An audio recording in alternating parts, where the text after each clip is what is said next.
Gerald W. Brister again, and we were talking about breaking out in the welding business, and I told you my little story. Now you're in the hot seat. How did you break out, Mr. Daniel? The breakout story. So I got a long story. My definition of breaking out. I worked for a good guy named Greg Doherty for 6 years. I started out in that vessel shop, worked my way up, and I was telling you that story about me seeing them welding trucks driving by that shop door, and I was stuck in that shop all day welding. I seen them welding trucks. I was welding, on vessels and stuff, but I was like, dang, Lincoln welders, mud tires, and Fords, you can't get any better than that. And so from then on, I'm like, I'm going to do that. They gave me the opportunity, that company, to go take a weld-to-wellhead on Thanksgiving Day. And I lied completely to them. I told them that I could do it, even though I didn't know what I was doing.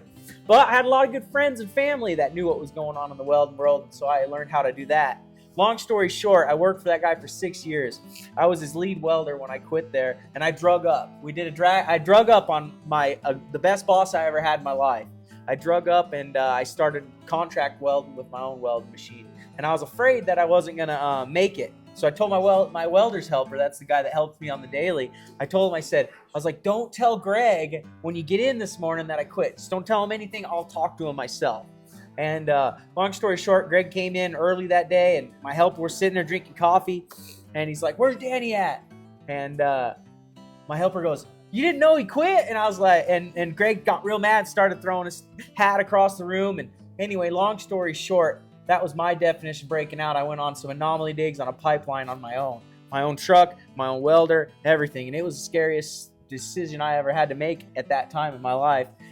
So I'd say that was my definition of breaking out. I guess that could be anything for you guys, breaking out, even if it's just in life, something scary. That's my breakout story. We'll see you on the next weld. Gerald W. Brister. There it is, the man himself, Danny Keiderling.